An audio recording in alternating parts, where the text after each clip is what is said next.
আমুগ্ধ মর্ধনয়নাম্বুজ চুম্বমান হর্ষাকুল ব্রজবধূ মধুরানন্দ আরব্ধ বেণুরব মাত্র কিশোর মূর্তে আবির্ভবন্তু মম চেতসী কেরপি ভাবা। যে ভাবজগতের আলোচনায় আমি চেষ্টা করি প্রতিদিন একটু বসতে, সেই ভাবজগৎ অসাধারণ ভাবজগতের আস্বাদন, কর্ণামৃতের আস্বাদন। আমি কালকে একটি শব্দ প্রয়োগ করেছিলাম, ভাবের কোলাজ। অসংখ্য ভাবের ছোট ছোট যদি ছবিগুলোকে একটু মনে মনে চিন্তা করে নেওয়া যায়, আর তাকে যদি পরপর সাজিয়ে একটা ছবি তোলা যায়, তাহলে যে কোলাজ তৈরি হয় সেই কোলাজ হলো শ্রীকৃষ্ণ কর্ণামৃত গ্রন্থ। অসংখ্য ভাবের কোলাজ। বিল্বমঙ্গল আমাদের প্রার্থিত সাধক, আমাদের অনুভবের সাধক, আমাদের উপলব্ধির সাধক। তিনি পড়ে আছেন সাধন ভূমি নিয়ে, সাধন ভূমি আঁকড়িয়ে। আমরা সেই জায়গায় যাওয়ার চেষ্টা করলেও কিন্তু যেতে পারবো না চট করে। তবু গ্রন্থের আলোচনার মাধ্যমে, গ্রন্থের গভীরে ঢুকে আলোচনা করতে করতে যদি একটু স্পর্শ পাওয়া যায় সেই অনুভবময় জগতের, সেই ভাবময় জগতের, এই আশায় কিন্তু গ্রন্থে প্রবেশ।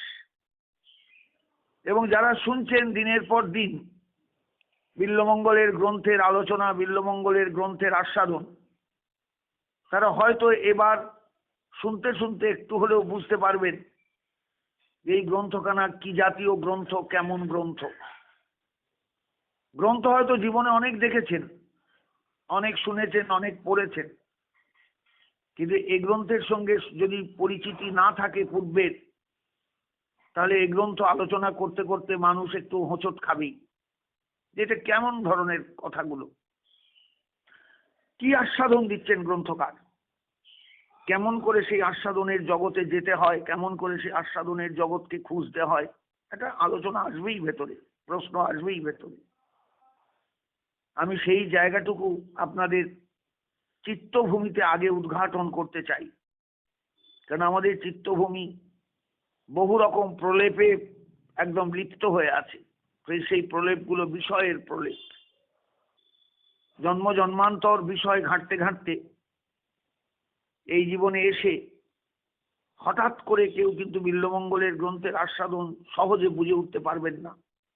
তবু আমি চেষ্টা করে যাচ্ছি প্রতিনিয়ত প্রত্যেক দিনের আলোচনায় বসে, যাতে আমাদের ভেতরের চিত্তভূমিটা একটু মলিনতা শূন্য হয়, আমরা যাতে একটু বুঝতে পারি, ভাব জগৎ সম্পর্কে একটা ধারণা তৈরি করতে পারি। শ্রীমন মহাপ্রভুর গম্ভীরা লীলা সেই ভাবজগতের লীলা, শ্রীমন মহাপ্রভুর নীলাচল লীলা সেই ভাবজগতের লীলা। প্রত্যেকটি পদক্ষেপে তিনি ভাবজগৎকে মূর্ত করেছেন, প্রত্যেকটি পদক্ষেপে তিনি মানুষকে আহ্বান করেছেন, কোনো কথা না বলে, কোনো ইঙ্গিত না করে তাকে আহ্বান করেছেন, তুমি এসো, এই ভাবজগতে এসে একটু দাঁড়াও। আমি সেই জন্য মধ্যে মধ্যে মহাপ্রভুকে একটু স্মরণ করি, শ্রী চৈতন্য চরিতামৃতকে একটু স্মরণ করি, যে অন্তত এই গ্রন্থগুলো দেখা থাকলে, পড়া থাকলে মানুষ আমার ইঙ্গিতটা বুঝতে পারবে, আমার বক্তব্যটা ধরতে পারবে। আমি এই গ্রন্থের আলোচনায় প্রবেশ করে খুব সহজে যে এগুতে পারছি তা নয় কিন্তু, কারণ আমি জানি এই গ্রন্থের শ্রোতার সংখ্যা অত্যন্ত লিমিটেড, অত্যন্ত সীমিত। এখানে শ্রোতা নেই বললেই চলে, কারণ এই ভাবজগৎ সম্পর্কে ধারণা যার নেই সে কিন্তু এই গ্রন্থের শ্রোতার পর্যায়ে গিয়ে দাঁড়াতে পারবে না, শ্রোতা হতে পারবে না। এই জন্য প্রত্যেকের কাছে আমি প্রতিদিন এই ভাবজগৎ সম্পর্কে একটা ছবি আঁকবার চেষ্টা করি আমার ক্ষমতা অনুযায়ী। এই ছবিও কি আমি এঁকে উঠতে পারি, আঁকতে পারি? আমার মধ্যে মধ্যে ধারণা হয় আমার কি ছবি আঁকা হচ্ছে, যে একটা অসাধারণ সাধক কেমন পড়ে আছেন, তার নড়াচড়াটা দেখতে পাচ্ছি, যেন আমার ভাবনেত্রে, আমার চোখ বুঝলে আমি তাকে বুঝতে পারছি, কিন্তু তার ভেতরের জগতের খবরটা তো আমি পাচ্ছি না।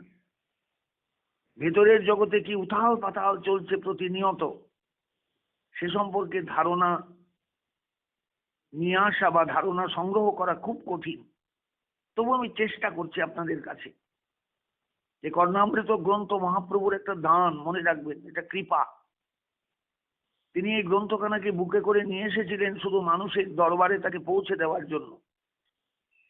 কোন মানুষ কলিযুগের মানুষ, কোন মানুষ বিষয়াসক্ত মানুষ, কোন মানুষ বিষয়ী মানুষ, কোন মানুষ বিষয় সর্বস্ব মানুষ, তাদের কাছে পৌঁছে দেওয়ার জন্য।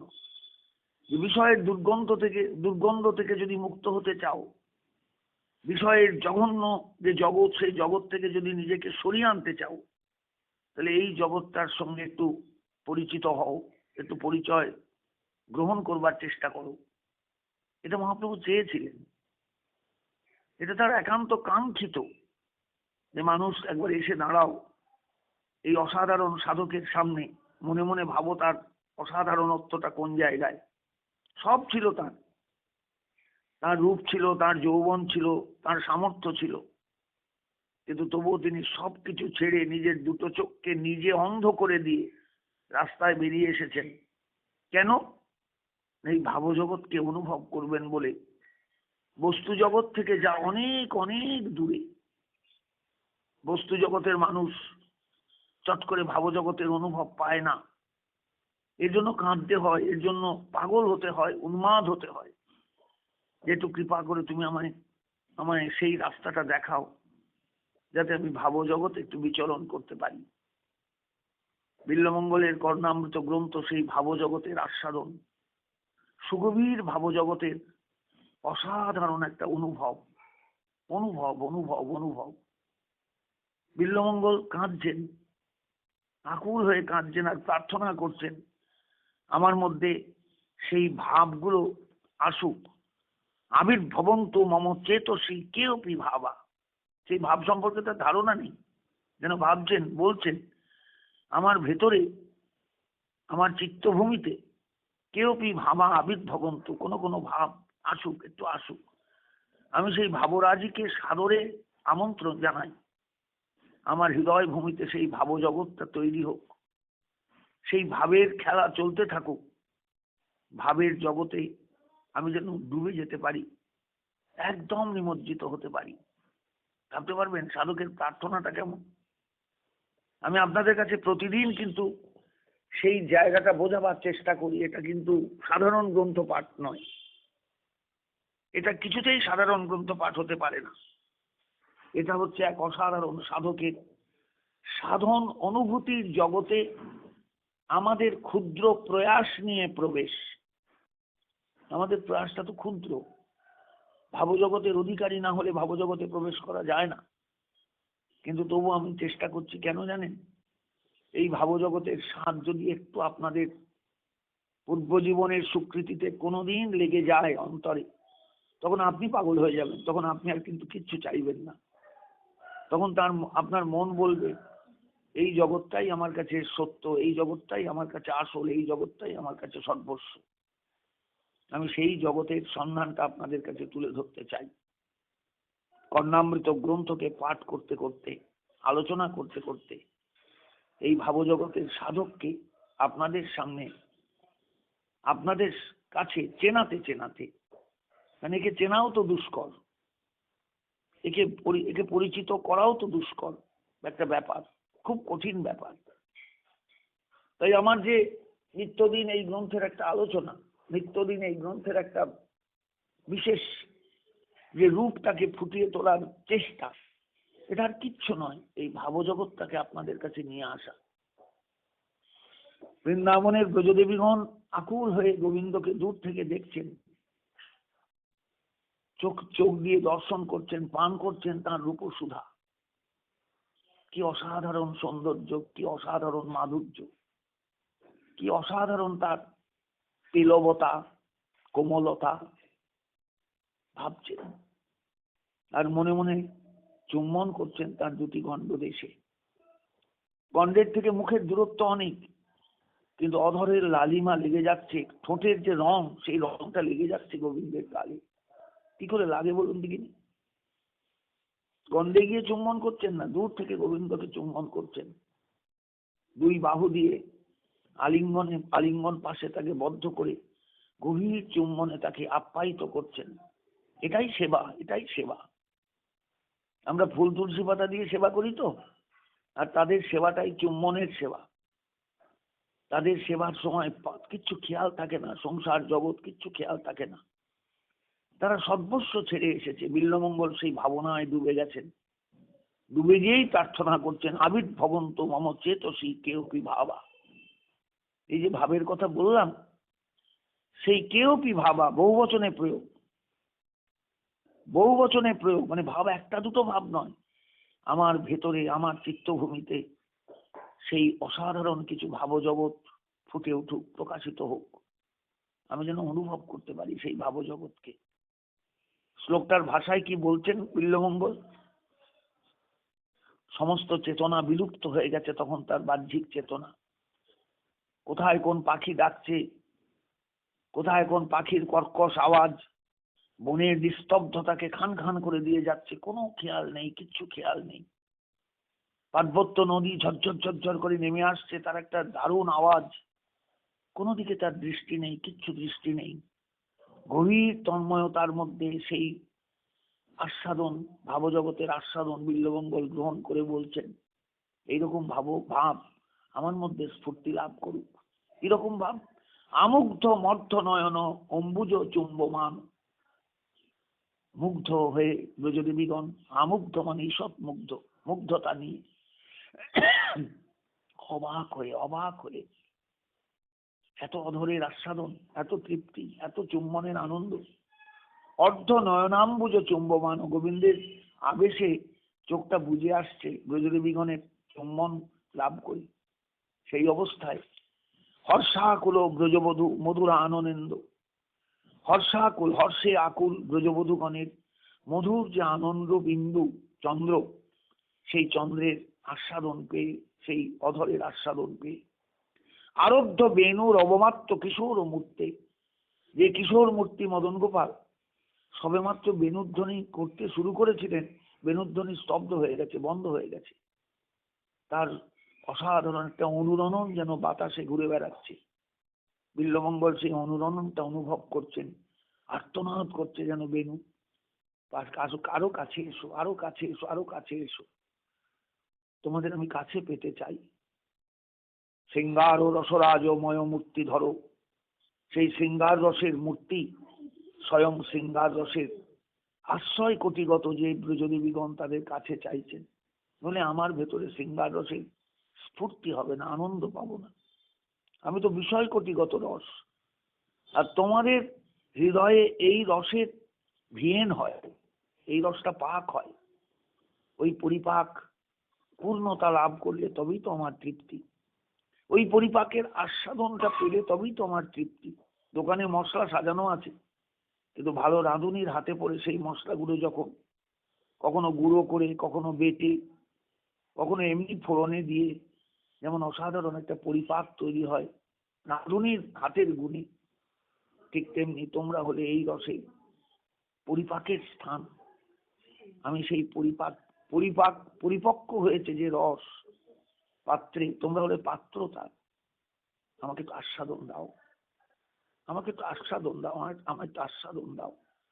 স্তব্ধ হয়ে গিয়েছেন বিল্বমঙ্গল এই অসাধারণ রসজগৎকে ভাবতে ভাবতে, রসময়কে ভাবতে ভাবতে।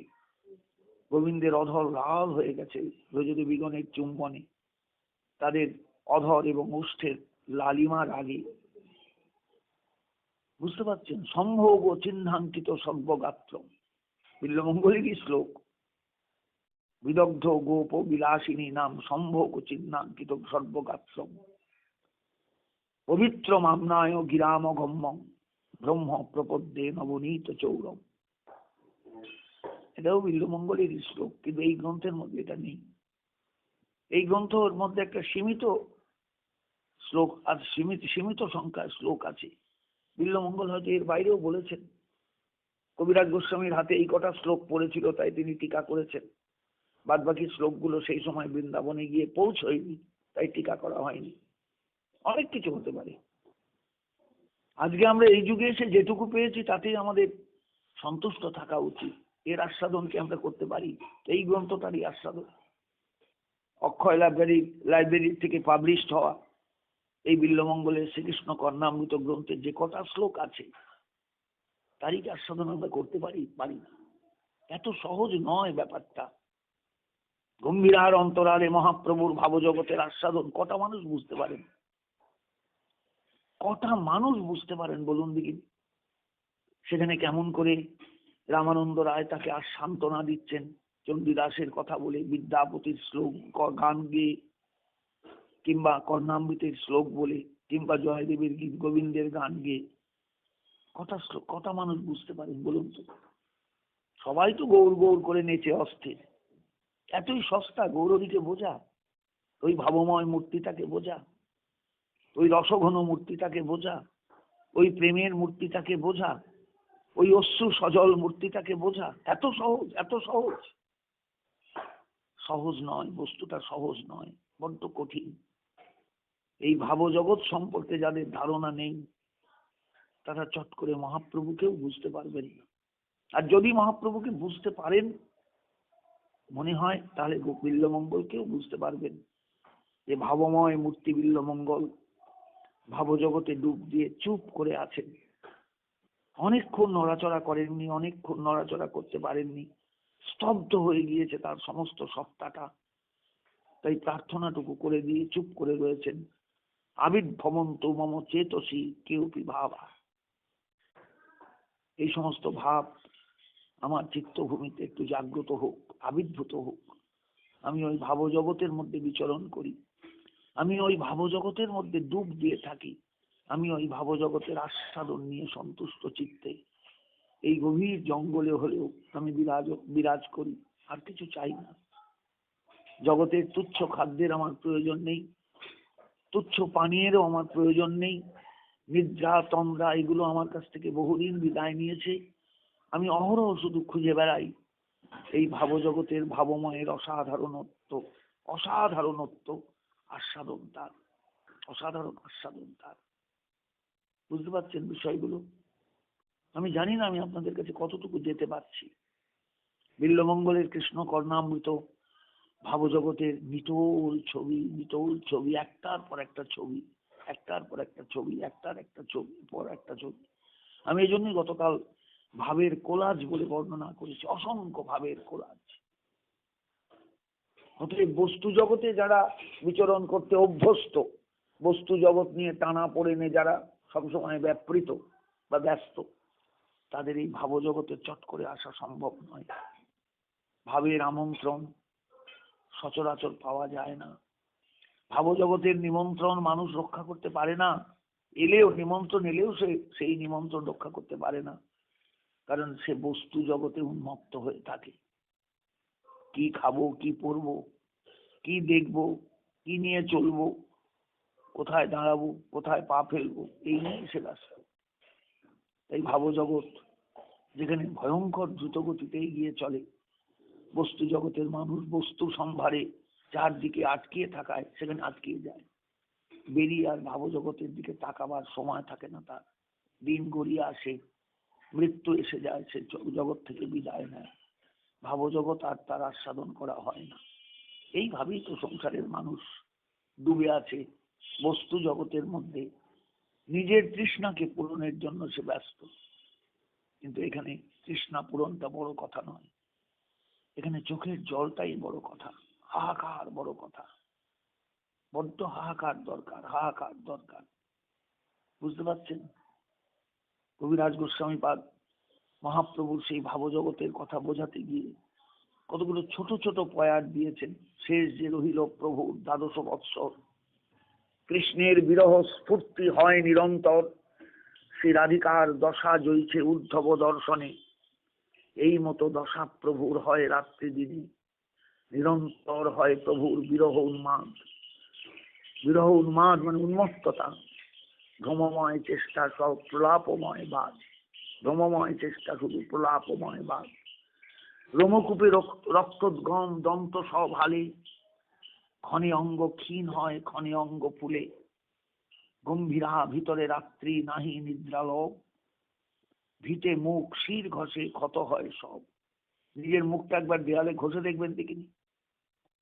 চিৎকার করে উঠবেন যন্ত্রণায়। মহাপ্রভুর সেই যন্ত্রণা বোধটাও হারিয়ে গিয়েছে তখন। দেওয়ালে ঘষছেন মুখ, দরজা দিয়ে বেরোতে পারছেন না, দরজা বন্ধ করা, বাহির থেকে ছেকল তুলে দিয়েছেন গোবিন্দ, কিছুতেই বেরোতে পারছেন না, পাগলের মতন দেওয়ালে মুখ ঘষছেন, গাল মুখ ঠোঁট সব ছড়ে গিয়েছে, রক্ত পড়ছে ঝরঝর করে, দুঃখে মাত্র নেই, ভিটে মুখ শির ঘষে ক্ষত হয় সব। তিন ধারে কবাট প্রভু যায়েন বাহিরে, কভু সিংহর দ্বারে পরে কভু সিন্ধু নীরে, চটক পর্বত দেখি গোবর্ধন ভ্রমে, ধাইয়া চলে আর্তনাদ করিয়া ক্রন্দনে। ঠিক বিল্বমঙ্গল তাই, বৃন্দাবনে এসে গিয়েছেন এই ভেবে আনন্দে অস্থির, ব্যাকুল ব্যাকুল ব্যাকুল, চরম ব্যাকুল। তুমি কবে আমার সামনে এসে দাঁড়াবে প্রিয়তম? আমি প্রাণ ভরে তোমার আস্বাদন করব, তোমার সেবায় নিজেকে ডুবিয়ে দেব, আমার এই কেশধাম দিয়ে তোমার চরণ দুখানা মুছিয়ে দেবো, আমার সামনে এসে দাঁড়াও। সত্যি কি বিল্বমঙ্গলের রমণীর মতন কেশধাম ছিল? না, তিনি ভাবে বুঝতে পারছেন আমার বিরাট কেশধাম, এই কেশধাম দিয়ে গোবিন্দকে আমি স্নিগ্ধ রাখবো, তাকে শীতল রাখবো, এই তার চুল দিয়ে তার চরণের ধুলো সরিয়ে দেব, কোনো কাদা যদি লেগে থাকে পায়ে আমার কাছে আসতে আমি কাদাটা মুছিয়ে দেব, আমি তার সেবায় রত হয়ে থাকবো, ডুবে যাব তার সেবায়। কানে আসছে অসাধারণ গোবিন্দের ভূষণের আওয়াজ, ভূষণের আওয়াজ শুধু নয়, চরণের নুপুরের আওয়াজ, হাতের বাজুবন্ধের আওয়াজ, সব আওয়াজগুলো কানে, বিশেষ করে চরণের নুপুর তাকে পাগল করে টানছে। কলকনিত কঙ্কনং করনিরুদ্ধ পীতাম্বরং ক্রম প্রসিত কুন্তলং গলিত বর্ধ ভূষণ বিভো পুনঃ প্রকৃতি চাপলং প্রণয়িনী ভুজাবত প্রণয়িনী ভুজা যন্ত্রিতম মম স্ফুরত মানসে মদন কেলি সজ্জোত্থিতম। অসাধারণ অনুভব, যেন রাধারানীকে নিয়ে গোবিন্দ ফুলের শয্যায় শুয়েছিলেন, সজ্জোত্থিত নায়িকা, সজ্জোত্থিতা নায়িকা, সজ্জোত্থিত নায়ক। অসাধারণ দর্শন গোবিন্দের। ওই যে বলেছেন না, প্রার্থনা করেছেন আবিদ ভবন্তু মম চেতসী কেউ কি ভাবা, ভাব জেগে উঠেছেন তার অন্তরে। গোবিন্দ সজ্জোত্থিত নায়ক, সবে মাত্র মানে ছিলেন শয্যায়, উঠে ঘুম ভেঙে উঠে যেন শুয়ে ছিলেন, ক্লান্তি কেটে গেছে, এবার উঠে বসেছেন পুষ্পশয্যায়। ব্রজদেবীগণ সেই পুষ্পশয্যা সাজিয়ে দিয়েছেন রাধারানী আর গোবিন্দের, মানে রাধারানীর জন্য আর গোবিন্দের জন্য। তাকে দর্শন করছেন, ভাব ভাব সবটাই ভাব জগৎ। কলকনিত কঙ্কন, হাতের কাঁকন বাজছে, করনিরুদ্ধ পীতাম্বর, গোবিন্দের পীতাম্বর জাপটে ধরে আছেন রাধারানী। গোবিন্দ চলে আসছেন শয্যা ছেড়ে, ঝনঝন করে বেজে উঠেছে কঙ্কন। কেননা রাধারানীর হাতটা গোবিন্দের পীতাম্বর জড়িয়ে টেনে রেখেছে, তাকে আসতে দেবেন না, কাছে টেনে রাখবেন, বুকে জড়িয়ে রাখবেন। এই অবস্থায় ভাবের মধ্যে ডুবে বিল্বমঙ্গল দর্শন করছেন অসাধারণ গোবিন্দের সেই সজ্জোত্থিত রূপ, রাধারানীর সজ্জোত্থিতা শ্রীমূর্তি। ক্রমপ্রসিত কুন্তলং, মাথার চুলগুলো এলোমেলো হয়ে গেছে, গলিত বর্ধ ভূষণ বিভ, মাথার মোরপুচ্ছের চূড়াটা পড়ে গেছে নিচে, পড়ে গেছে নিচে, আবার তাকে ঠিক করে লাগিয়ে দিচ্ছেন মাথার মধ্যে। তোমার সৌন্দর্য নষ্ট হয়ে গেছে, জানো তুমি এই বর্ধভূষণে বর্ধাভূষণে ভূষিত হলে কেমন লাগে? দেখেছো নিজের আয়নায় নিজের মুখখানাকে? আমরা তোমাকে এই খালি মাথায় দেখতে ভালোবাসি না। গলিত বর্ধভূষণ বিভ পুনঃ প্রকৃতি চাপলং প্রণয়িনী ভুজা যন্ত্রিতম। চঞ্চল চঞ্চল হয়ে গিয়েছেন গোবিন্দ, কতক্ষণ শুয়েছিলেন রাধারানীকে নিয়ে জানেন না। হঠাৎ মনে হয়েছে আমার দেরি হয়ে গেছে, বাবা আমার জন্য অপেক্ষা করবেন, মা আমার জন্য অপেক্ষা করবেন, সখারা আমার জন্য অপেক্ষা করবে। পাগল হয়ে যেন বেরিয়ে আসছেন রাধারানীর বাহুবেষ্টনীর বাইরে। মুহূর্তের মধ্যে প্রণয়িনী ভুজা যন্ত্রিতম, দুই বাহু দিয়ে রাধারানী তাকে বুকে টেনে রেখে দিয়েছেন। মম স্ফুরতু মানসে মদনকেরই সজ্জোত্থিতম। আমার মানসে, আমার মানস ভূমিতে, আমার মনোভূমিতে সেই অসাধারণ সজ্জোত্থিত যুগলের মূর্তি শোভা পাক। ভাবজগৎ, ভাবজগৎ। আকাঙ্ক্ষা আকাঙ্ক্ষা আকাঙ্ক্ষা, তৃষ্ণা তৃষ্ণা তৃষ্ণা। এটা জগতের তৃষ্ণার্ত জীবের তৃষ্ণা নয়, এটা ভাবু বিল্বমঙ্গলের, ভাবজগতের সাধক বিল্বমঙ্গলের, ভাবজগতে বিচরণশীল বিল্বমঙ্গলের, ভাবজগতে অনায়াসে যিনি বিচরণ করতে পারেন এমন বিল্বমঙ্গলের অসাধারণ ভাবজগতে বিচরণ, ভাবজগতের আস্বাদন। এই হলো জগৎ। এই জগৎ সম্পর্কে ধারণা আমাদের কোথায়? এই জগৎ নিয়ে আমরা চিন্তা করি কতটুকু? মহাপ্রভু যে ভাবজগতে 12 বছর বিচরণ করেছেন, আমরা তার খবর পেয়েছি? আমরা তার খবর জানি?